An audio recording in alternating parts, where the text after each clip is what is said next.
नमस्कार, मी Rajratna Jondhale. Top news मराठीच्या 9च्या बातम्यांमध्ये आपलं स्वागत.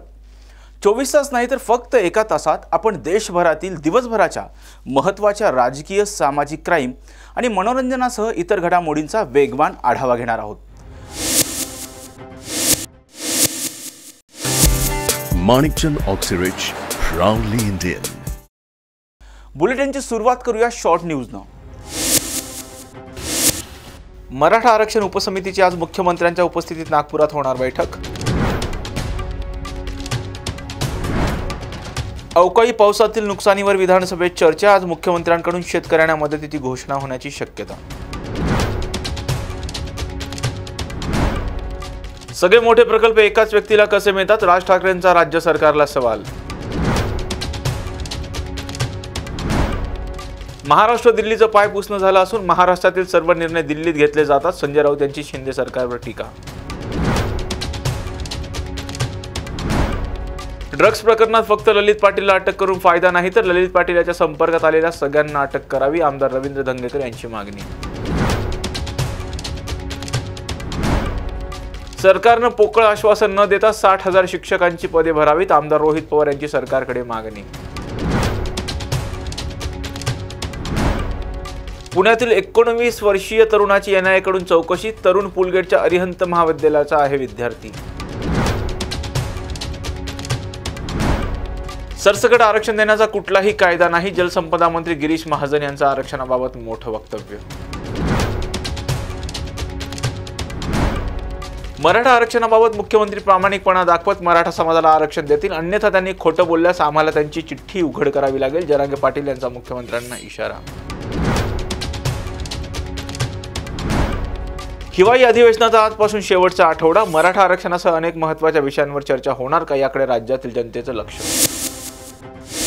शिवसेनेच्या आमदार अपात्रता याचिकेवर आजपासून अंतिम सुनावणीला सुरुवात होणार असून विधानसभा अध्यक्ष राहुल नार्वेकर यांच्या पुढील 3 दिवस युक्तिवाद होणार आहे. पहिल्या दिवशी शिवसेना उद्धव बाळासाहेब ठाकरे गटाच्या वतीनं ॲडव्होकेट देवदत्त कामत युक्तिवाद करतील. त्यानंतर शिंदे गटाच्या वतीनं ॲडव्होकेट महेश जेठमलानी हे युक्तिवाद करणार आहेत. दोन्ही गटाकडील वकिलांना साधारणतः 1.5 दिवसांचा कालावधी हा युक्तिवादासाठी दिला जाणार आहे. दरम्यान या सुनावणीनंतर विधानसभा अध्यक्ष राहुल नार्वेकर नेमका कोणता निर्णय घेतात हे पाहणं महत्त्वाचं असणार आहे.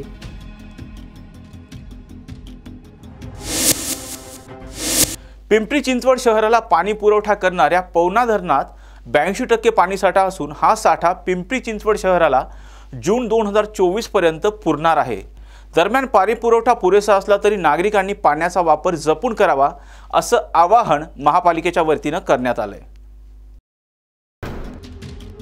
राज्यात यंदा समाधानकारक पाऊस झाला नसून त्यामुळे पाणी जपून वापरण्याचं आवाहन जलसंपदा विभागानं राज्यातील सर्व महापालिका व नगरपालिकांना केलं आहे. याच पार्श्वभूमीवर पिंपरी चिंचवड शहराची स्थिती जाणून घेण्यात आली असून पिंपरी चिंचवड शहराला पवना धरणातून दररोज 510 MLT पाणी रावेत येथील अशुद्ध जलउपसा केंद्रातून उपसले जाते. त्यानंतर या पाण्यावर निगडी सेक्टर 23 येथील जलशुद्धीकरण केंद्रात प्रक्रिया करून संपूर्ण शहराला पुरवलं जातं.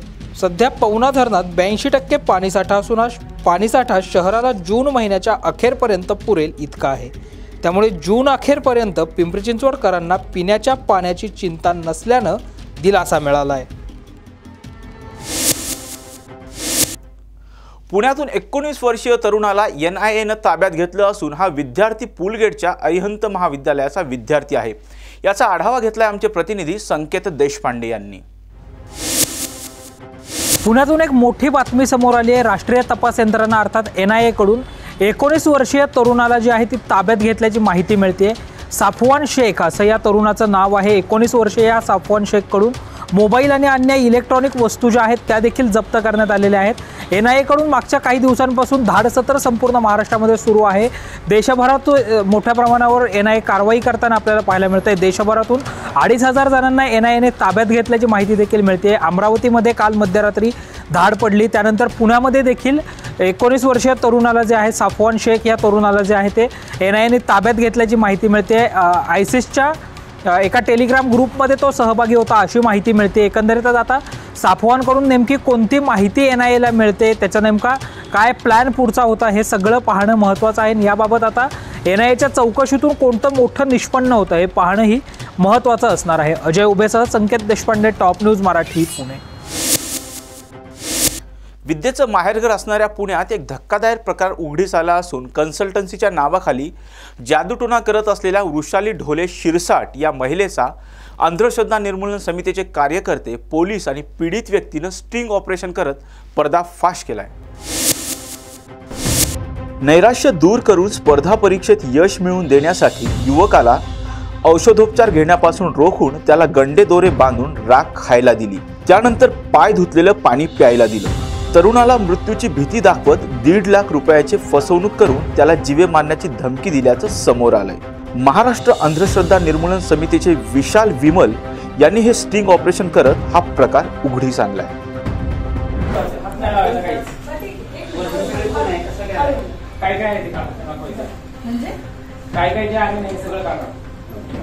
तुमच्याकडचे जे साहित्य आहे ते सगळं बाहेर काढून ठेवा मॅडम। सगळं साहित्य बाहेर काढा।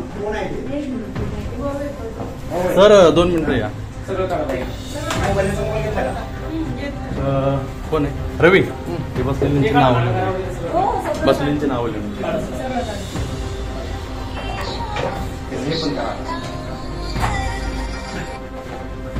हे काय दोरे काय करता? काय करता तुम्ही? या धाग्यांमधनं फक्त लोकांना मी कॉन्फिडन्स वाढवते। नाही, हे धागा करता काय तुम्ही? कॉन्फिडन्स वाढवते। अरे पण धागा करायचा काय? धागा बांधून देते लोकांना, लोकांच्या हाताला बांधायचा धागा। जसा आपला कलावा असतो ना, त्यात काय कलावा असतो तो दत्तगुरूची विभूती। ठीक आहे, अंगारा काय करायचं? दत्तगुरूची विभूती जसं शेकडीच्या साईबाबाची विभूती असते तशी तुम्ही काय करता? पण त्याचं काय लोकांना काही होत नाही, काही होत नाही, लोकांचा फक्त कॉन्फिडन्स वाढवायचा। काय करता? लोकांनी खायचं नाही लावायचं। आपल्याला तुमचं नाव काय? वृषाली ढोले। ढोले। माझं स्किल डेव्हलपमेंट आणि ज्योतिषशास्त्राचं माझे सर्टिफिकेट दाखवले तुम्हाला। ठीक आहे। या प्रकरणी चतुर्शृंगी पोलीस ठाण्यात वृषाली संतोष ढोले शिरसाट या महिलेसह साथीदार माया राहुल गजभिजे यांच्या विरोधात गुन्हा दाखल करण्यात आला आहे। त्यांच्या विरोधात जादूटोणा विरोधी कायदा कलम 3(2) आणि भारतीय दंड विधान कलम 420, 506(2) आणि 34 नुसार गुन्हा दाखल करण्यात आला आहे। पुण्याच्या पाषाणसारख्या उच्चभ्रू भागामध्ये वृषाली ढोले शिरसाट आणि त्यांचे सहकारी जादूटोणा, अंधश्रद्धा याद्वारे फसवणूक करत असल्याचा प्रकार आज महाराष्ट्र अंधश्रद्धा निर्मूलन समिती आणि चतुश्रृंगी पोलिसांनी स्टिंग ऑपरेशन करून या बाईचा पर्दाफाश केलेला आहे। एका युवकाला स्पर्धा परीक्षेमध्ये अपयश येत आहे आणि म्हणून तो नैराश्य गेला होता। त्यामुळं या युवकांनी समुपदेशक म्हणून या बाईकडे जाहिरात पाहून हा गेला आणि या बाईने या तरुणाला औषधोपचारापासून दूर ठेवून त्याला औषधोपचार घेऊ न देता त्या युवकाला राख खायला देऊन, त्याचप्रमाणे पायी धुतलेले पाणी प्यायला दिलेलं आहे। त्याचप्रमाणे अतिइंद्रिय शक्ती अंगी असल्याचं सांगून त्याला घाबरवलेलं आहे। त्याचप्रमाणे त्याला धमकी देखील दिलेली आहे आणि त्याचं आयुष्य हे केवळ 30 वर्षाचं आहे एवढंच त्याला त्या बाईनं सांगितलेलं आहे। आणि ह्या सगळ्या प्रकारचं स्टिंग ऑपरेशन करून महाराष्ट्र अंधश्रद्धा निर्मूलन समिती आणि चतुश्रृंगी ठाण्याच्या पोलीस अधिकारी आणि कर्मचाऱ्यांनी या बाईचा पर्दाफाश केलेला आहे। दरम्यान राज्यात असणारा जादूटोणा विरोधी कायदा नेमका आहे तरी काय, पाहूयात ग्राफिक्सच्या माध्यमातून। नरेंद्र दाभोळकर यांच्या हत्येनंतर राज्य सरकारने 2013 मध्ये जादूटोणा विरोधी कायदा संमत केला। डॉक्टर नरेंद्र दाभोळकर यांच्या अंधश्रद्धा निर्मूलन समितीनंच या कायद्याचा मसुदा तयार केलाय। जादूटोणा, अघोरी कृती, नरबळी आणि काळी जादू या विरोधातील हा कायदा आहे। सध्या या कायद्यामध्ये 12 कलम असून यामध्ये मारहाण, छळ, भूत उतरवण्याच्या बहाण्यानं लैंगिक शोषण, चमत्कार घडविण्याचा दावा अशा गुन्ह्यांसाठी तरतूद करण्यात आली आहे। बुलेटिनमध्ये घेऊयात एक छोटासा break. Come on guys, hurry up. अरे सुन ना, एक ब्रेक ले लेते हैं। Guys, I'm telling you, तुम लोगों को सही से ट्रैकिंग नहीं आता। But that's okay, you can learn. रोज का ढक्कन देना। ये रेड वाला है, सही वाला देना। अबे ढक्कन, पहले तो सही पानी पीना।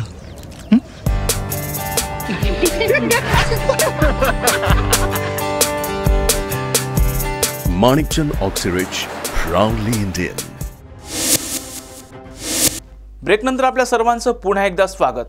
मराठा आरक्षण प्रश्नी युवराज संभाजीराजे यांनी दिल्लीतील महाराष्ट्र सदनात सर्वपक्षीय खासदारांच्या बैठकीचं आयोजन केलं असून या बैठकीला जे खासदार उपस्थित राहणार नाहीत त्या खासदारांना 2024च्या निवडणुकीत दारातही उभं करणार नाही असा इशारा महिलांनी दिलाय.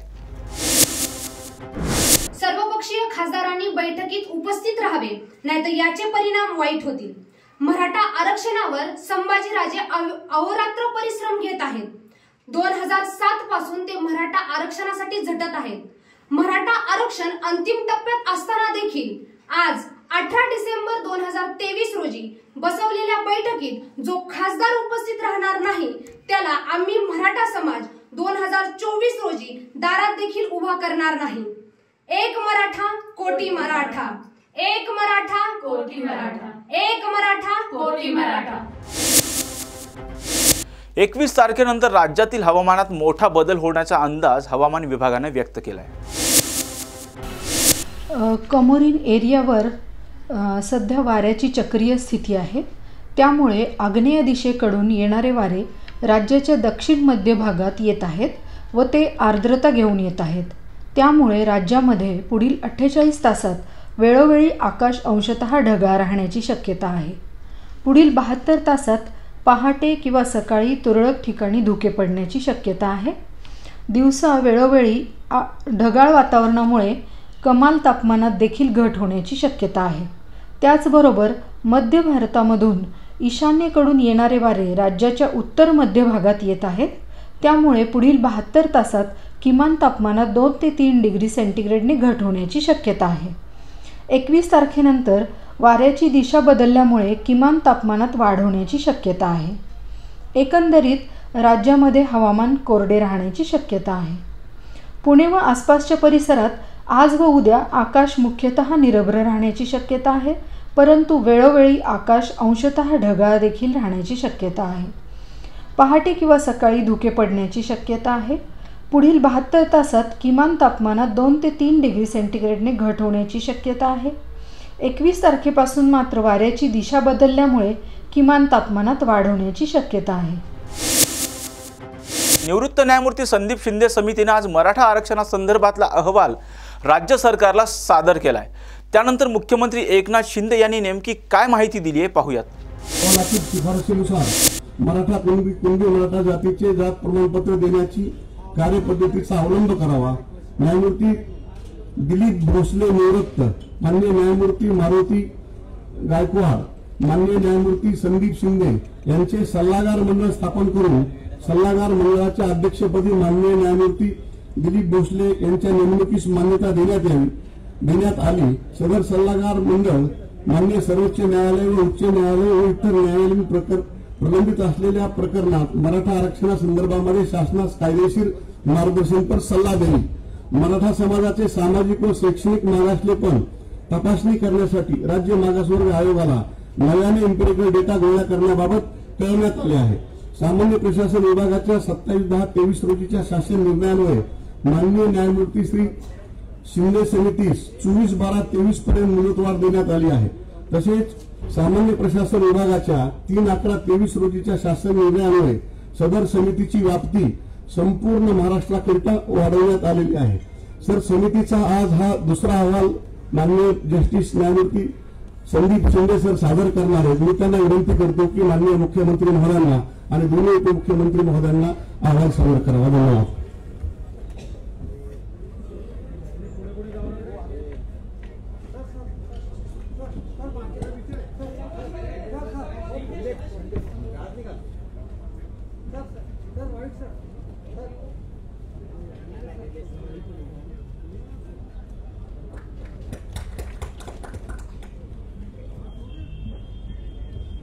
मी माननीय जस्टिस शिंदे सरांना विनंती करतो की थोडक्यात आपलं ब्रीफ प्रेझेंटेशन.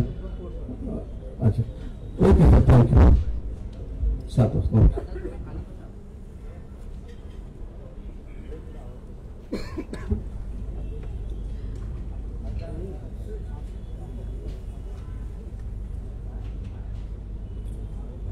जस्टिस शिंदे कमिटीचा दुसरा अहवाल आज या ठिकाणी सादर केलेला आहे आणि या प्रसंगी उपस्थित आपले आदरणीय उपमुख्यमंत्री देवेंद्र फडणवीसजी, दुसरे आदरणीय उपमुख्यमंत्री अजितदादा, उपसमितीचे अध्यक्ष चंद्रकांत दादा पाटील आणि सर्व मंत्री महोदय, जस्टिस शिंदे कमिटी आपण गठीत केल्यानंतर त्यांनी ज्या काही नोंदी शोधण्याचं जी काही कार्यवाही केली त्याबद्दल आपले भांगे साहेबांनी सविस्तर सांगितलेलं आहे. त्यांची कार्यपद्धती, SOP आणि त्यातून जे काही आपल्याला अभिप्रेत असलेलं काम अतिशय चांगल्या प्रकारे जस्टिस शिंदे कमिटीने केलेलं आहे. पहिला अहवाल आपला 7/9/2023 आपल्या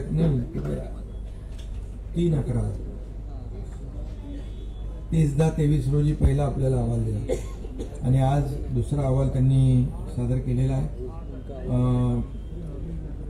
त्याबद्दल मी शासनाच्या वतीने जस्टिस शिंदे साहेबांचा आणि त्यांच्या कमिटीला मनापासून धन्यवाद देतो, त्यांचा आभार मानतो आणि डिटेलमध्ये आपण त्याचं प्रेझेंटेशन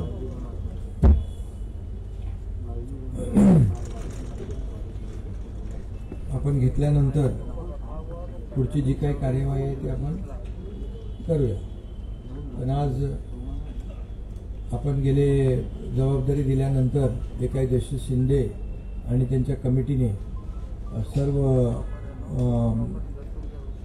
आपली टीम कार्यान्वित करून जे काही पूर्ण मराठवाड्यामध्ये आणि राज्यभरामध्ये आवश्यक ते काम, आवश्यक ती कार्यवाही अतिशय चांगल्या प्रकारे केलेली आहे आणि त्यामुळे मी त्यांना पुन्हा एकदा मनापासून धन्यवाद देतो. विस्तृतपणे आता मी काही सांगत नाही, परंतु त्यांनी केलेलं काम आपल्याला मनापासून, शासनाच्या वतीने आपल्याला मनापासून धन्यवाद. दुसरा अहवाल आपण सादर केल्याबद्दल थँक्यू सर.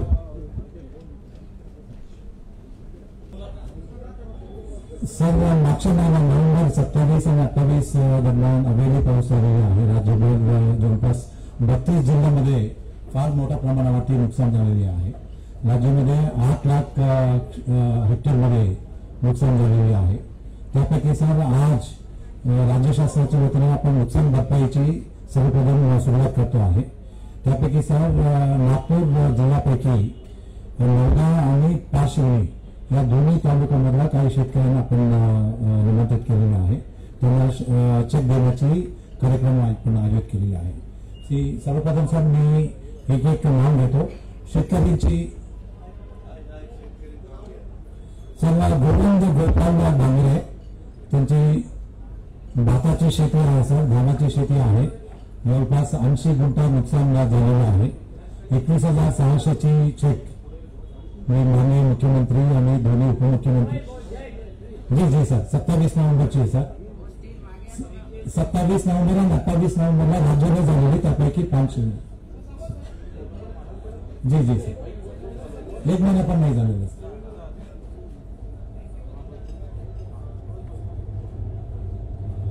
त्यानंतर सर भाग्य सदाशिव आकारे,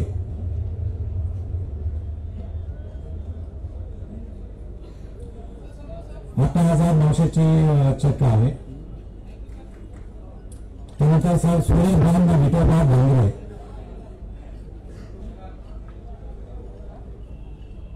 सर 18,900ची चेक आहे.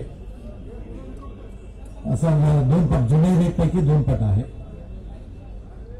त्यानंतर श्रीकांत जागो किरपान,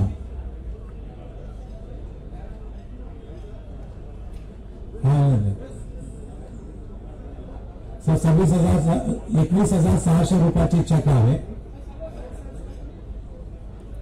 धानची शेती आहे सर. त्यानंतर योगेश ठाकरे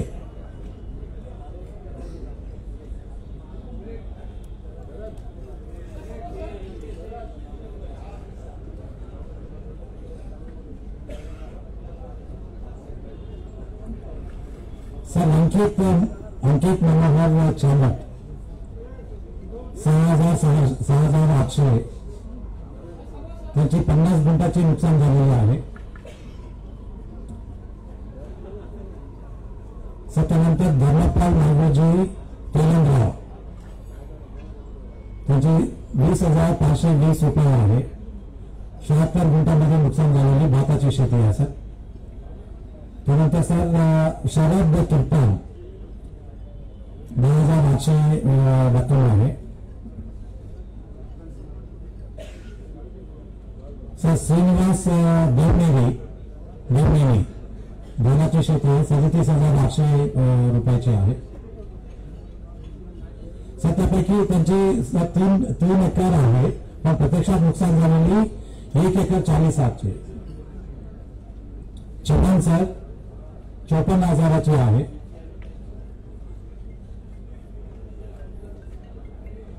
दोन हेक्टर बाधित झालेले सर. जी सर बघायत येईल सर. सर त्यानंतर चाकोले मातू चाकोले 21,600 रुपयाचे.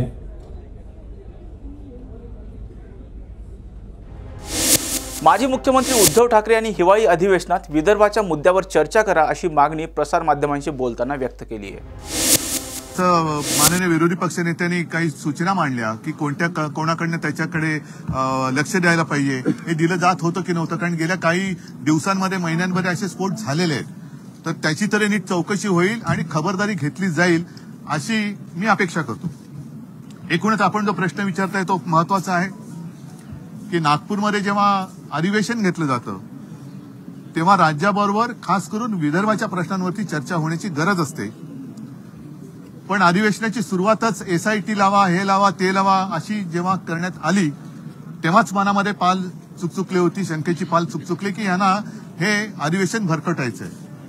मग आरोप समोरून झाल्यानंतर आमच्याकडे जी काही माहिती येते, तुमच्याकडे काय आल्यानंतर लगेच तुम्ही चौकशी लावता. आता दुरान्वयाने कोणाचा कशाशी संबंध नसताना सुद्धा चौकशी लावता. तर निदान आम्ही जे काही पुरावे तुमच्यासमोर मांडतो आहोत त्या पुराव्याची दखल घेऊन त्याची चौकशी करून मग उपमुख्यमंत्र्यांनी जर निवेदन केलं असतं तर बरं झालं असतं. बरं ठीक आहे, क्षणभर एक धरून चालू की भाई मी येताना सांगत होता की माननीय उपमुख्यमंत्र्यांनी सांगितलं की त्या कुटुंबाचा दाऊदशी काही संबंध नाही. ठीक आहे, मग तसंच सर्टिफिकेट ते उद्या इक्बाल मिर्चीला देणार आहेत का? कारण या अधिवेशनाची सुरुवात झाली तेव्हा नवाब मलिकांपासून झाली आणि आम्हाला आमचा ऊर अभिमानाने भरून आला होता की काय आमच्या राज्याला उपमुख्यमंत्री लाभलेत की सत्तेपुढे किंवा देशापुढे त्यांना सत्ता पण महत्वाची नको. बाजूला म्हणजे मी आणि अंबादास बसलो तर अंबादासना सांगण्याच्या ऐवजी मीच अंबादासना पत्र लिहून देतोय आणि ते तुम्हाला सांगतोय. म्हणजे हा केवढा मोठा एक देशभक्तीचा ज्वलंत असा हा एक उदाहरण म्हणण्यापेक्षा आणखीन काय असेल ते होत. मग आम्ही त्यांना जे पत्र लिहिलं की मग इक्बाल मिर्चीचं काय, प्रफुल्ल पटेलांचं काय, ज्या प्रफुल्ल पटेलांनी म्हणजे नवाब मलिकांवरती जो आरोप झाला म्हणून नवाब मलिक तुरुंगात गेले, आता ते बाहेर आले. त्यांना आता म्हणजे त्यांच्यावरती त्यांनी गोमूत्र असं कोणतं गोमूत्र शिंपडले की ते नवाब मलिक स्वच्छ झाले, सुचिरभूत झाले. वॉशिंग मशीनमध्ये ते कोणती पावडर टाकतात का, आणखीन काय टाकतात? आणि ते जर असेल तर मग प्रफुल्ल पटेलांबद्दल काय अजूनही उत्तर मिळालेलं नाही. आज मात्र ज्या तत्परतेने त्यांनी तो खुला आणि मला एकूणच हे शेवटी राज्य चालवतोय कोण?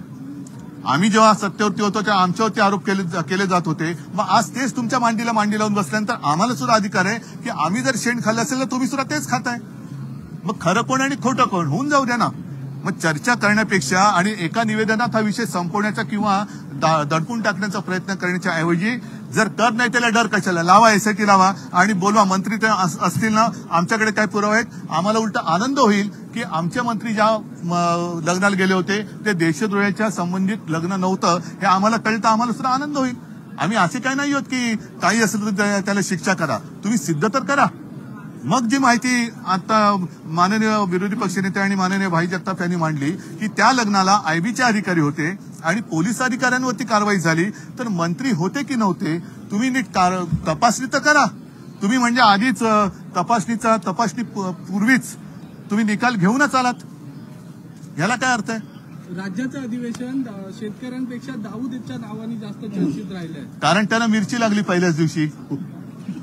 जी मिरची माझा शेतकरी पिकवतो ती मिरची त्यांना महत्वाची नाहीये, दाऊदची मिरची महत्वाची आहे. त्यांना ते म्हणजे आता हे लोकांना पटेल का, जे काही मी बोलतोय ते लोकांना पटेल का? तर हा विषय आहे, शेतकऱ्यांचे विषय जे आहेत, अवकाळी पावसाचा आहे, गारपिटीचा आहे, घोषणा तुडुंब होत आहेत, पण प्रत्यक्षात काहीच होत नाही. अधिवेशन असले की घोषणा होत आहेत असं नाहीये, अधिवेशनाच्या आधी सुद्धा घोषणा केल्याच सरकारने, पण घोषणांचा पाऊस, घोषणांचा सुकाळ आणि अंमलबजावणीचा दुष्काळ असं हे सरकार. म्हणून मी मागे म्हटलं होतं की दुष्काळात 13वा महिना कशाला म्हणायचा, तर या सरकारला. कारण एका बाजूला दुष्काळ सदृश परिस्थिती आहे, आत्ताच गावागावामध्ये टँकरनी पाणी पुरवठा केला जातोय. अशात जर पाऊस पडला, गारपीट झाली, तर शेतकऱ्यांनी जायचं कोणाकडे? अजूनही पीक विमा योजनेचं काय झालेलं आहे काही माहिती नाहीये. सरकारचा आदेश ढाब्यावरती या कंपन्या बसवतात, त्यांच्यावरती कारवाई नाही होते. उगाच कोणाच्या तरी मनात आलं म्हणून कोणावर तरी कारवाई एसआयटी लावा का? तुम्ही ह्या पीक विमा कंपन्यांच्या कारभारावरती सुद्धा माझं मत आहे एसआयटी लावायला काय हरकत आहे? जर शेतकऱ्यांना ह्या संकटात मदतीसाठी कोणी येत नसेल तर त्यांची सुद्धा चौकशी करा. बरं, त्याच्या आधी दोन आणखीन महत्वाचे विषय आहेत. एक तर आता हे अधिवेशन 2-4 दिवसात संपेल. तुमच्या लक्षात असेल, गेल्या आठवड्यात मी आलो होतो आणि जुन्या पेन्शन योजनेच्या लाखो सरकारी कर्मचाऱ्यांच्या मोर्चात मी गेलो होतो आणि त्यांनी मी वचन दिलं की जर आमचं सरकार असतं तर तुम्हाला मोर्चा काढायची वेळ आली नसती. आणि मग ते संप बिंप काही जणांना तो मान्य होतं, काही जणांना नव्हता, त्यांचा विषय. पण त्यांना मधाचं बोट लावण्यात आलं की येत्या अधिवेशनापर्यंत, म्हणजे पुढच्या अधिवेशनापर्यंत आम्ही काहीतरी निर्णय घेऊ मार्च महिन्यामध्ये. आता तोपर्यंत हे टिकले पाहिजेत, पहिली गोष्ट. म्हणजे टिकलेच नाही तर मग शेवटी सांगणार कोणाला? आरक्षणाचा विषय आम्ही पाठिंबा दिलेलाच आहे. सभागृहात चर्चा करण्यापेक्षा शपथ कोणी घेतली शिवाजी महाराजांच्या चरणाशी? त्यांनी सांगायला पाहिजे की कोणत्याही समाजाचं एक सूतभर सुद्धा, एक तसूभर सुद्धा आरक्षण कमी न करता मराठा समाजाला हे आरक्षण कसं देणार आहेत हे तुम्ही आम्हाला सांगायला पाहिजे. चर्चा कसली करतायत? आम्ही पाठिंबा दिलेला आहे, आम्ही कोर्टात सुद्धा लढलेलो आहोत.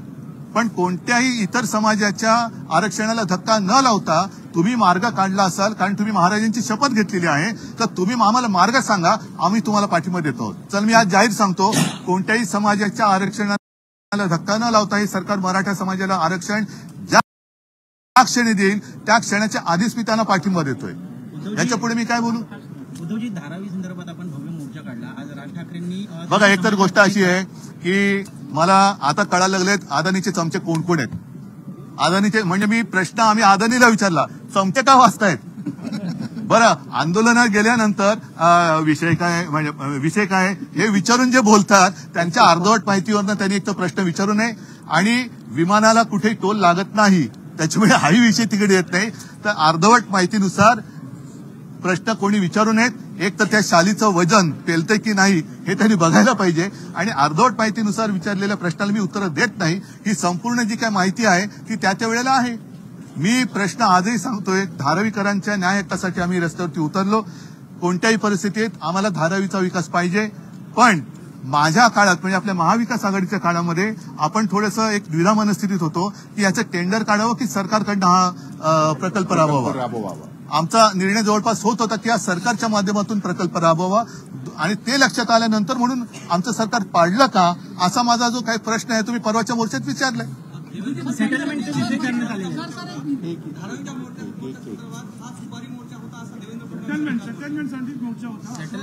पण त्याच्यात भाजप कुठे होता?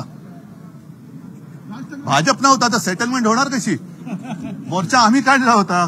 शिवसेना, काँग्रेस, कम्युनिस्ट होते, सगळे होते, आरपीआय सगळे होते. जर भाजप असती ना तर सेटलमेंट झाली असती. भाजप नव्हता तर सेटलमेंट होणार कशी? मात्र या मोर्चाला धारावीतली लोक नव्हती तर पूर्ण मुंबई. नाही. एक सांगतो, चांगला प्रश्न आहे. मुंबईतली लोक नव्हती, धारावीतली लोक नव्हती. तुम्हाला माहिती आहे की आता मोदीजींनी चंद्रावरनं वाहतूक सुरू केली. ही सगळी माणसं चंद्रावरनं आणली होती. आम्ही चंद्रावरनं आणली होती. मात्र मुद्दे धारावीचे आणि मुंबईचे होते. त्या मुद्द्यांवरती बोला, लोकांवरती बोलू नका. ही माणसं आम्ही चंद्रावरनं आणली होती कारण त्यांनीच तर चंद्रयान पाठवून सुरू केले वाहतूक. तुम्हाला काय आमंत्रण नाही आलं? आम्ही चंद्रावरनं माणसं आणली होती. पण मुद्दे धारावीचे आणि मुंबईचे होते. मुंबई विकण्यासाठी म्हणून जे अदानीचे चमचेगिरी करतायत, मला वाटतं अशांची मला लाज वाटते. म्हणजे मी मुंबई तुम्ही म्हणाला तसं विचारा. सूरत डायमंड बोर्ड कल इनॉग्रेट किया गया, उस पे आपको क्या कहना? नहीं, मुझे कोई आपत्ति नहीं, लेकिन खेद जरूर है मुंबई में जो व्यवसाय चल रहा था वो आप उठाकर सूरत लेके जा रहे, और कल प्रधानमंत्री जी ने जो कहा है कि गुजरात मजबूत होगा तो देश मजबूत होगा, मतलब देश क्या इतना वीक है, दुबला है मेरा देश? देश मतलब पूरा देश। और मैं प्रधानमंत्री जी को शायद याद दिलाना चाहता हूं कि आप पूरे देश के प्रधानमंत्री हो। आप कभी गुजरात के मुख्यमंत्री थे तब ये बात करते तो ठीक था, लेकिन देश के प्रधानमंत्री के मुंह में ऐसी भाषा शोभा नहीं करती। और खास कर जब मेरे मुंबई में था ये सब उद्योग, वो आप अपने गांव में लेके जा रहे, वो आपके गांव में लेके जा रहे, तो क्या पूरा देश क्या करेगा? और मुंबई में क्या गुजराती भाई बहन रहते नहीं? वो क्या करेंगे? वो तो हमारे साथ हैं, हमारे साथ घुल मिल कर गए हैं, कभी हमारा उनके साथ झगड़ा फसाद नहीं हुआ है। तो ये कौन सी बात है कि सारे उद्योग उठाकर मतलब मुंबई को खत्म करो? यही तो मैंने बात कल मोर्चा में की ना, मुंबई को खत्म करो, महाराष्ट्र को खत्म करो, फॉक्सकॉन लेके जाओ, ये लेके जाओ, वो लेके जाओ। और हमारे यहाँ से जो भगोड़े थे वो भी पहले भागे सूरत में। जो इंडस्ट्री में मराठी फोटो दिखाए गए,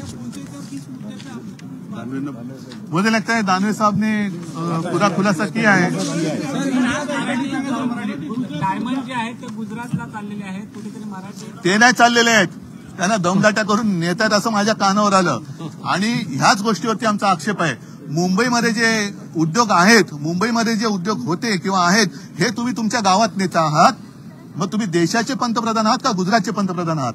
आणि काल जे पंतप्रधान म्हणाले, मला त्यांना आठवण करून द्यायचे की मोदीजी आपण देशाचे पंतप्रधान आहात, गुजरातचे मुख्यमंत्री नाही। जर गुजरात मजबूत झाल्यावरती देश मजबूत होणार असेल तर देश माझी भारत माता ही एवढी दुबळी झाली। आणि मग आमचे सेनापती बापट पण म्हणाले होते महाराष्ट्र आधार आहे या भारताचा, महाराष्ट्र पण आधार आहे, बाकीच्यांनी काय घोडं मारले? आणि आमच्याकडे येणारे उद्योगधंदे तुम्ही नेणार तिकडे आणि धारावीच्या माध्यमातून पूर्ण मुंबई आणि अख्ख्या महाराष्ट्रावरती अर्थव्यवस्थेवरती दुष्परिणाम करतील असे निर्णय घेणार असाल तर ते आम्ही कसं सहन करू? त्यासोबत दिशा सालियान प्रकरणात आदित्य असं काही करणार नसल्याचं शर्मिला ठाकरे यांनी म्हटलेलं आहे। त्यांनी पहिले एकमेकात चांगलं बोलावं आणि मला आभारी आहे मी त्यांचा, कारण मला ह्याच गोष्टीचा राग आहे की सुतराम संबंध नसताना तुम्ही एसआयटी लावताय, मग आमच्याकडे पुरावे असताना एसआयटी का लावत नाही? आमच्याकडे आहेत ना, फोटो आहेत। कारवाई पण झाली संजय राऊत यांच्या जवळ असल्यामुळे त्यांना अडकवलं जातं। नाही, हे ते शिवसेनेत असल्यामुळे ते करत असतील। मग माझा परत पहिल्या दिवसाचा प्रश्न आहे तो तसाच आहे। नवाब मलिकांच्या वरती तुम्ही आक्षेप घेतला, पत्र तुम्ही अजितदादांना दिलं बाजूला बसताना, आम्ही तुम्हाला पत्र दिले की इक्बाल मिर्चीची प्रॉपर्टी आणि ते जे काय प्रफुल्ल पटेल, माझ्याकडे आता फोनमध्ये 2019चं प्रधानमंत्रींच्या भाषणातलं ते वाक्य आहे, कुछ लोग मिर्ची का व्यापार करते हैं, कुछ लोग मिर्ची से व्यापार करते हैं। तो अभी मिर्ची से व्यापार करने वाले आपको अभी अपने लगने लगे। मिर्ची क्या मीठी हो गई? ये कब से शुरू हुआ? तर मग मिरचीचं काय करणार? मिरची म्हणजे आता मिरची नाहीये, प्रफुल्ल पटेल यांचं तुम्ही काय करणार आहात ते सांगा। जर ह्याच्यात त्यांचा संबंध नसेल तर पटेल यांच्या वतीने त्यांची मालमत्ता का अडकवली होती? छगन भुजबळला सुद्धा मी सांगितलं की त्यांच्याकडे मी पेढे खायला जाणार आहे, व भुजबळांना तुरुंगात का टाकलं होतं? तुमच्या मनातील त्याला उचलून आत टाकायचं, तुमच्याकडे आला का तो उचलून बाहेर काढायचा, एवढा निर्लज्ज कारभार म्हणजे अगदी सॉरी मी शब्द चुकीचा वाटेल पण त्याच्याशिवाय दुसरा शब्द नाही, उघडा नागडा कारभार या आधी कोणत्याही सरकारने केला होता असं मला वाटत नाही। हो मग जाऊ तर द्या ना। चार राज्यातल्या निवडणुकांनंतर काँग्रेस कुठेतरी थोडीशी नाही अजिबात नाही। आधी उद्या मला पहिले जाऊ द्या, मग त्याच्यानंतर मी जे काय असेल ते बोलेन। ठाण्यातलं काय इंडिया आघाडीच्या बैठकीवर भाजप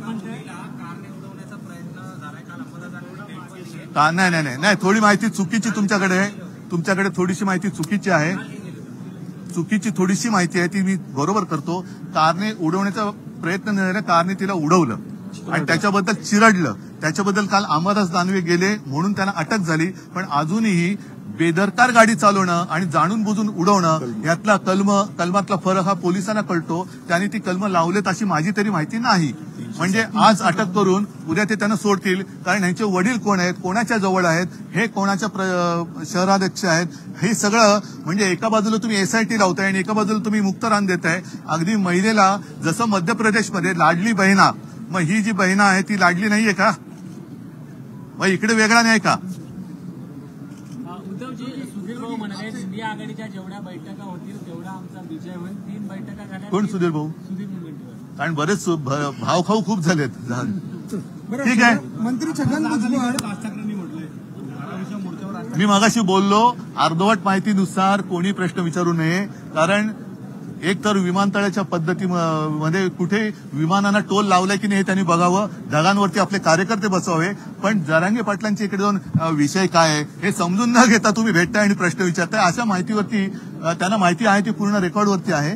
पण अदानींना प्रश्न विचारल्यानंतर अदानींचे चमचे उत्तर देत आहेत आणि ते चमचे. भाजपाचे राष्ट्रीय सचिव विनोद तावडे आज पुणे दौऱ्यावर होते. यावेळी त्यांनी माध्यमांशी बोलताना मुख्यमंत्री पदाबाबत मोठं भाष्य केले. 9 पुस्तकं घेतली आणि 18 पुस्तकं मी घ्यायला सांगितली आहेत, जी माझ्याकडे नंतर येतील.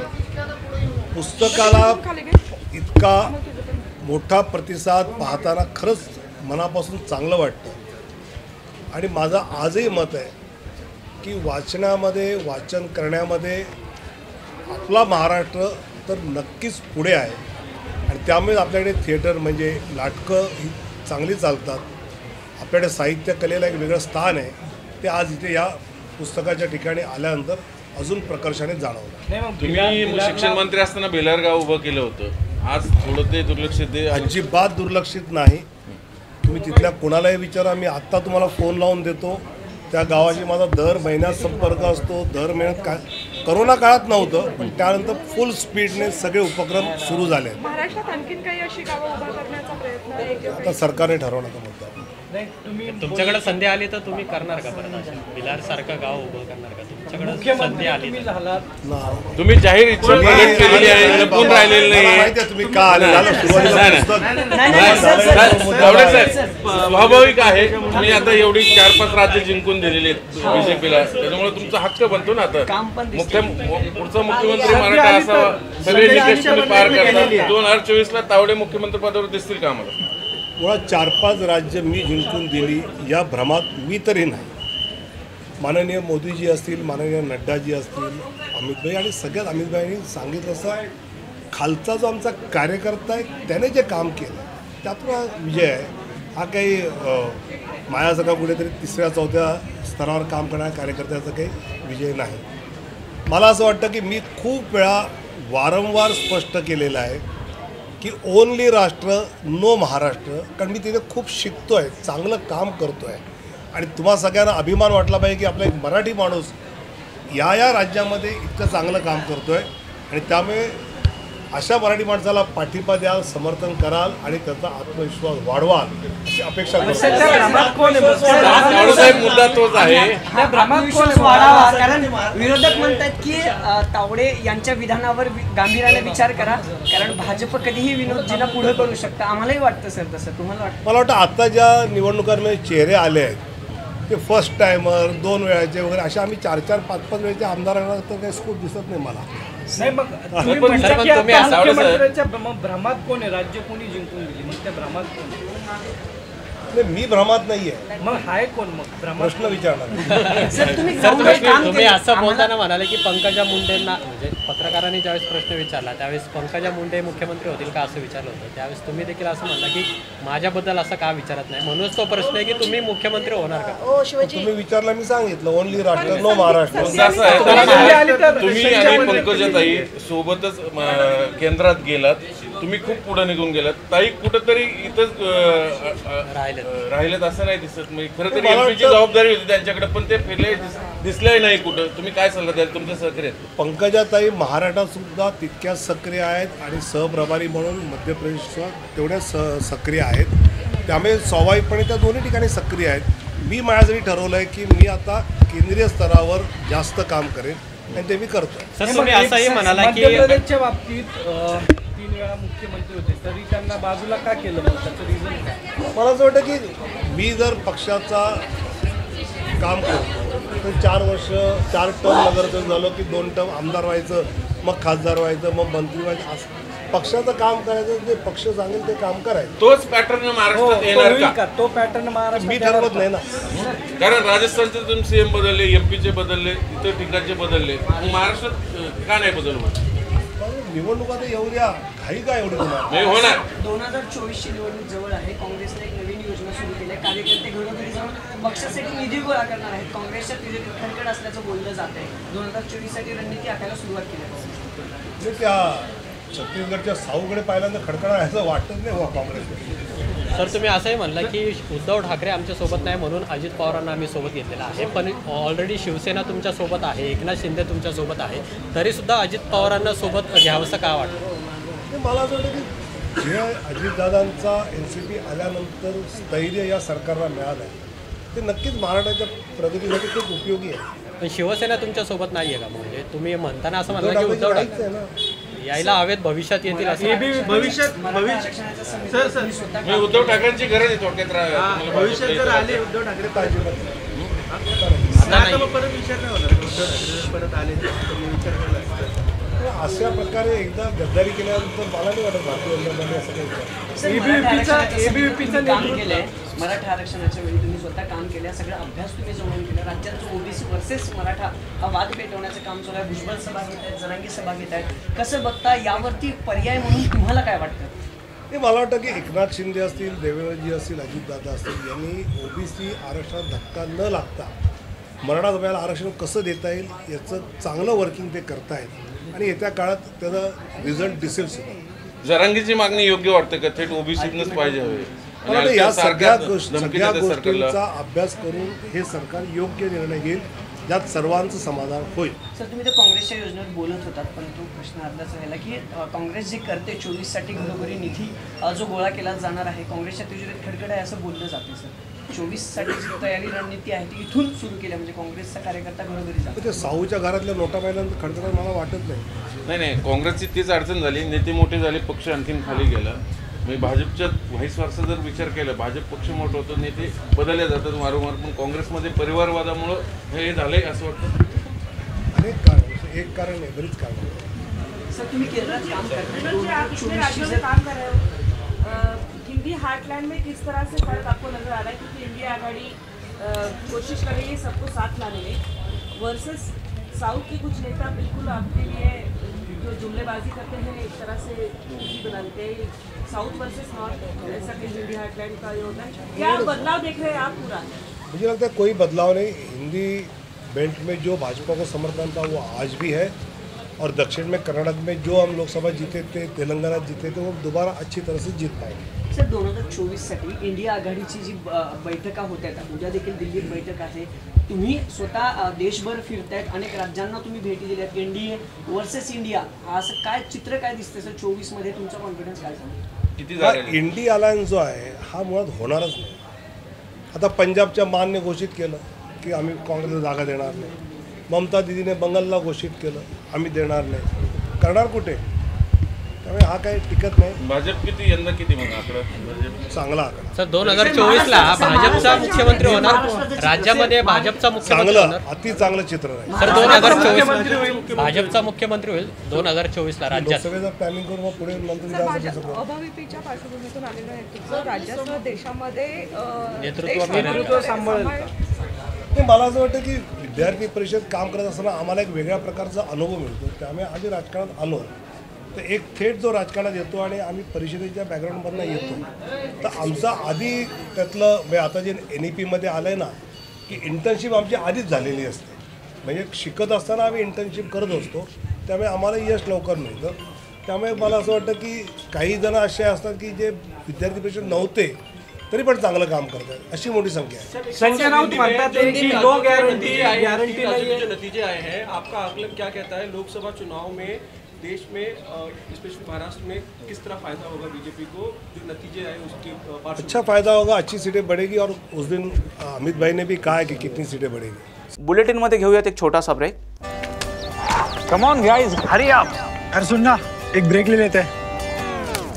Guys I am telling you, तुम लोगों को सही से ट्रैकिंग नहीं आता, but that's okay, you can learn. रोज का ढक्कन देना. ये रेड वाला है, सही वाला देना. अबे ढक्कन,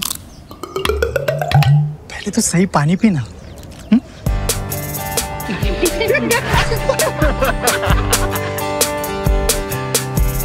Manikchand Oxyrich, proudly Indian.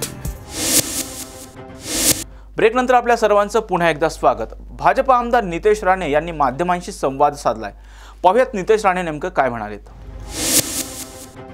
काल नागपूर जिल्ह्यामध्ये आणि त्यातल्या त्यात माझ्या मतदारसंघामध्ये काल सोलर इंडस्ट्री जी आहे त्या सोलर इंडस्ट्रीमध्ये एक्सप्लोजन होऊन 9 अतिशय दुर्दैवी त्याच्यामध्ये मृत्युमुखी पडलेत. फार मोठं एक्सप्लोजन त्या ठिकाणी झालं आणि या ठिकाणी अध्यक्ष महोदय मोठ्या प्रमाणात 3-4 हजार आमच्या भागातले मजदूर त्या निमित्त आहे, कामगार त्या ठिकाणी आहे आणि एक प्रकारचं भीतीचं वातावरण त्या निमित्तानं त्या ठिकाणी आहे. काल ही दुर्दैवी घटना झाली. आज अशी परिस्थिती आहे की त्यांची बॉडी सुद्धा मिळू शकत नाही. लहान लहान तुकडे त्या निमित्तानं झालेले आहेत आणि त्या तिथल्या मजुरांशी मी जेव्हा बोललो तेव्हा त्यांनी सांगितलं की ज्या पद्धतीनं त्यांची पिळवणूक मॅनेजमेंटकडनं केली जाते, रविवार असताना सुद्धा घरी जाऊन त्यांना जबरदस्तीने कामाला लावण्यात येतं आणि कामाला आले नाही रविवार ते त्यांना नोकरीतून काढण्यात येतं. अशा पद्धतीने त्यांची पिळवणूक चालू आहे. याकडे सरकारने लक्ष देण्याची आवश्यकता आहे आणि ज्या पद्धतीनं हे 9 जे आमच्या मतदारसंघातील लोक मृत्युमुखी पडलेत त्यांना राज्य शासनाने 5 लाख रुपये जाहीर केलेले आहे, पण त्या कंपनीने 50 लाख रुपये प्रति व्यक्ती त्या सोलर कंपनीने जाहीर करण्याची आवश्यकता आहे आणि त्याचबरोबर प्रत्येकाच्या घरामध्ये एकाला नोकरी सुद्धा या कंपनीने दिली पाहिजे. आज हा प्रश्न मी विधानसभेमध्ये मांडण्याचा प्रयत्न केला, पण माझ्या मतदारसंघातील सुद्धा हा प्रश्न असून सुद्धा मला विधानसभेमध्ये बोलू दिलं नाही. याच्यामुळे आम्ही सर्वांनी सभात्याग त्या निमित्तानं या विषयावर आम्ही केलेला आहे.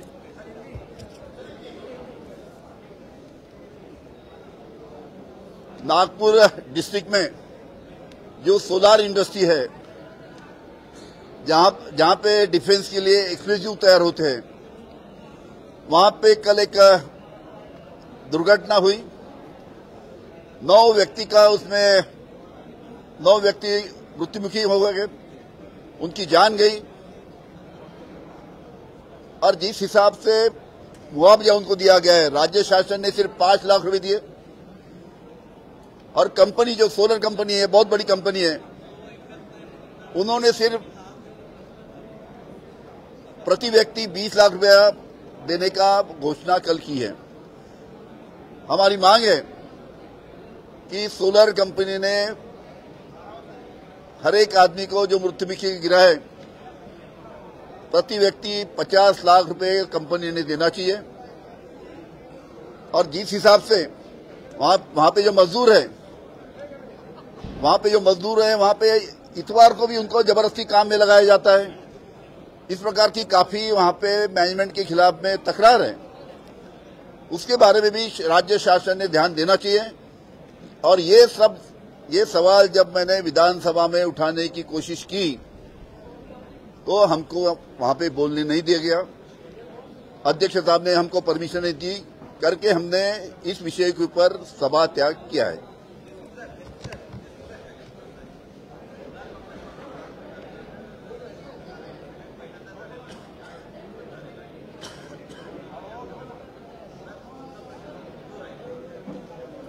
असं आहे, ही घटना तुम्ही सांगितलं या वर्षातली ही 3री घटना आहे. आता 2 महिन्यापूर्वी एक इसम तशाच मृत्युमुखी पडला. त्याच्या पहिले सुद्धा अशा घटना झाल्या. वारंवार अशा ज्या घटना घडतात त्याच्यावर सोलर कंपनीने सुद्धा व्यवस्थित कशा पद्धतीनं अशा पद्धतीच्या घटना घडू नये यासाठी काळजी घेतली पाहिजे. त्यासाठी राज्य शासनाने त्यांच्यावर काहीतरी नियम लागू केले पाहिजे. एक्सप्लोजिव्ह डिपार्टमेंट आहेत राज्य शासन केंद्र शासनाचं, त्यांनी त्यांना नियमावली करून दिली पाहिजे की या पद्धतीने तुम्ही या सर्व गोष्टी हाताळल्या पाहिजे जेणेकरून पुढील काळामध्ये अशा घटना होऊ नये आणि दुर्दैवी लोक मृत्युमुखी पडू नये या दृष्टीनं कंपनीने सुद्धा पावलं उचलण्याची आवश्यकता आहे.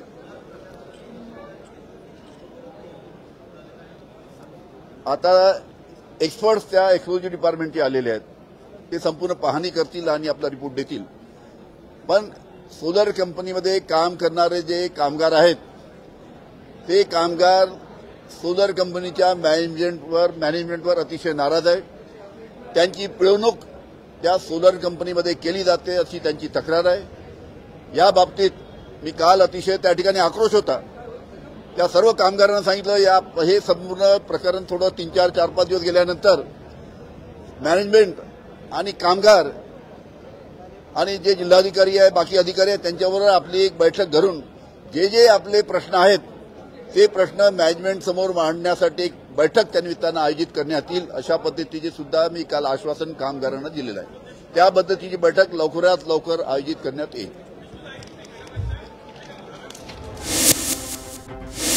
हिवाळी अधिवेशनाचा अंतिम आठवडा आजपासून सुरू झालाय. यावेळी मंत्री शंभूराज देसाई बोलताना काय म्हणालेत पाहूयात. सर्व ज्या काही नोंदी सापडलेल्या आहेत त्याची सविस्तर माहिती आजच्या बैठकीमध्ये समोर येईल. परंतु मी आपल्याला सांगतो, सर्व तहसील कार्यालय, सर्व उपविभागीय अधिकारी म्हणजे प्रांत कार्यालय इथं आपण जेव्हा माननीय जरांगे पाटील साहेबांना आश्वासन दिलं त्या दिवशीपासून आपण स्वतंत्र कक्ष स्थापन केलेले आहेत. स्वतंत्र अधिकारी प्रत्येक ठिकाणी नेमलेले आहेत. रात्री उशीरपर्यंत बसून ते अधिकारी सगळ्या नोंदी तपासतायत. त्यामुळं जिथं जिथं पुरावे आढळलेले आहेत, जिथं जिथं थेट वारसांच्या कुणबी नोंदी सापडलेल्या आहेत त्या सगळ्यांच्या बाबतीतलं रेकॉर्ड त्या तहसील कार्यालयामध्ये तयार केलेला आहे. त्यामुळं याही बाबतीत म्हणजे अजून सुद्धा जर याला थोडीशी मुदतवाढ द्यावी लागली, काही लोकांच्या नोंदी तपासाच्या राहिल्या असतील तर ते सुद्धा काम चालू ठेवलं जाईल. सूत्रांनी दिलेल्या माहितीनुसार 54 लाख नाही, त्याची माहिती आज माझ्याकडे नाही. आजच्या बैठकीत कदाचित अधिकृत आकडेवारी किंवा अधिकृत त्याची माहिती बैठकीसमोर येईल. समर्थक असं म्हणतायत की शिंदे समिती बरखास्त केली पाहिजे ज्या पद्धतीने डेटा समोर येतोय आणि जो काही सगळा आकडेवारी समोर येतो त्या संदर्भात एकूणच आकडेवारीवरती भुजबळांनी काल संशय व्यक्त केलेला आहे. जस्टिस शिंदे साहेबांची समिती ही मंत्रिमंडळाच्या निर्णयानं स्थापन झालेली आहे. ज्या मंत्रिमंडळ बैठकीमध्ये हा निर्णय झाला त्या बैठकीला माननीय भुजबळ साहेब सुद्धा उपस्थित होते. आम्ही सुद्धा त्या बैठकीमध्ये उपस्थित होतो. आता बैठकीतल्या चर्चा या आम्ही मंत्र्यांनी गोपनीयतेची शपथ घेतली असल्यामुळे आम्हाला बाहेर उघड सांगता येत नाहीत. परंतु मी एका लाईनमध्ये सांगेन की जो निर्णय मंत्रिमंडळ बैठकीमध्ये सर्व मंत्र्यांनी मिळून घेतलेला आहे त्याच्यावरती आता मंत्रिमंडळाच्या बाहेर वेगळं मत प्रदर्शित करणं योग्य नाही. सीएम साहेब कधी निवेदन करणार आहेत मराठा आरक्षणासंदर्भात? आज त्याच्या बाबतीत माननीय विधानसभा अध्यक्ष आणि माननीय विधान परिषद उपसभापतींच्या बरोबर गटनेत्यांच्या बैठकीत चर्चा होईल आणि 2 प्रस्तावांवरची चर्चा सुरू आहे अजूनही. अवकाळी पाऊस, अवेळी पावसानं झालेलं शेतपिकांचं, शेतकऱ्यांच्या जमिनींचं नुकसान आणि मराठा आरक्षण या दोन्ही चर्चा पूर्ण झाल्यानंतर ज्यावेळी माननीय विधानसभा अध्यक्ष विधानसभेकरता आणि माननीय विधान परिषद उपसभापती महोदया विधान परिषदेकरता निर्देश देतील उत्तर देण्याची सरकारची पूर्ण तयारी आहे. कुणबी प्रमाणपत्र मिळाले आहेत, त्याची साक्षरता देखील होत आहे. मात्र भुजबळांनी कालच्या सभेत या प्रमाणपत्रांवरती प्रश्न उपस्थित करत संशय व्यक्त केलेला आहे. इतकी लाखो प्रमाणपत्र कशी काय मिळाली असं ते म्हणत आहेत. हे बघा, असं सगळ्यांवर संशय व्यक्त करणं योग्य नाही. माननीय भुजबळ साहेब राज्याचे जबाबदार कॅबिनेट मंत्री आहेत. एखाद्या गावातला, एखाद्या तहसीलमधला, एखाद्या जिल्ह्यातला, एखाद्या रेव्हेन्यू डिव्हिजनमधला जर त्यांना असा काही संशय आला की इथं बोगस नोंदी सापडत आहेत तर ते राज्याचे मंत्री आहेत. ते केव्हाही तिथल्या जिल्हाधिकाऱ्याला विचारू शकतात की या बाबतीत माझ्याकडे तक्रार आलेली आहे, याची शहनिशा करा, याची फेर चौकशी करा. त्यामुळं त्यांना नुकतं आता जास्त नोंदी सापडल्या म्हणजे बोगस आहेत. जर दुर्दैवानं याच्यापूर्वी त्या नोंदी शोधल्या गेल्या नसतील, त्या नोंदी बारकाईनं तपासल्या गेल्या नसतील आणि त्या आता तपासात पुढे येत असतील तर ही सरकारी दप्तर कोणी बदलत नाही ना. आपण बघताय आता बऱ्याच वेळा आपण टीव्हीवरती दाखवता की किती जीर्ण कागदपत्र आहेत, किती जुनी कागदपत्र आहेत. मग आज जर एखादा समाज त्या नोंदी सापडल्या नाहीत म्हणून वंचित राहत असेल तर त्या नोंदी सापडवणं, त्या नोंदी शोधणं, त्याची ऑथेंटिसिटी तपासणं ही सरकारची जबाबदारी आहे. सरकार ते काम करतंय. याच्यावर भुजबळ साहेबांना जर हरकत असेल किंवा त्यांना शंका असेल तर त्या तहसील जिल्हाधिकाऱ्यांना त्यांनी सांगावं, मला या विभागामध्ये, या गावामध्ये, या डिव्हिजनमध्ये मला थोडंसं याच्यामध्ये शंका आहे. जरूर त्यांची शंका जर तथ्य असेल तर आम्ही तपासून घेऊ. मंत्रिमंडळात जवळ येते आहे आणि अशा पद्धतीने कुठेतरी वादग्रस्त वक्तव्य भुजबळ करतात, त्यामुळे कुठेतरी तेढ निर्माण होत आहे. माझं हेच म्हणणं आहे, माननीय भुजबळ साहेब असतील किंवा आम्ही इतर कोणी मंत्री असू, आता हा प्रश्न सुटण्याच्या मार्गावरती आहे. माननीय मुख्यमंत्री महोदयांची आणि दोन्ही उपमुख्यमंत्री महोदयांची याच्यासाठी आणि संपूर्ण मंत्रिमंडळाचे याच्यासाठी सांघिक प्रयत्न सुरू आहेत। आता एखादा प्रश्न, एवढा मोठा प्रश्न हा सुटण्याच्या मार्गावर असताना आमच्यासारख्या मंत्र्यांनी, कुणी असेल, मी असेल किंवा भुजबळ साहेब असतील किंवा इतर कोणी मंत्री असतील, एखादं वक्तव्य करून सुटत आलेला प्रश्न चिघळवणं आणि त्याच्यामध्ये आणि काहीतरी वादविवाद निर्माण करणं हे योग्य नाही। सामंजस्याची भूमिका सगळ्यांनीच घेतली पाहिजे। सर्व धर्मातले, सर्व जातीतले लोक याच्यासाठी एकत्र आहेत। त्यामुळं मराठा आणि ओबीसी किंवा मराठा आणि इतर सर्व असा काही वाद निर्माण करणं गरजेचं नाही। सामंजस्यानं या सगळ्या बाबतीतला समतोल राखण्याचा प्रयत्न माननीय मुख्यमंत्री एकनाथजी शिंदे साहेबांचा आहे। आजच्या 9च्या बातम्यांमध्ये इथेच थांबण्याची वेळ झाली। पाहत रहा टॉप न्यूज मराठी, आपला महाराष्ट्र, आपली बातमी।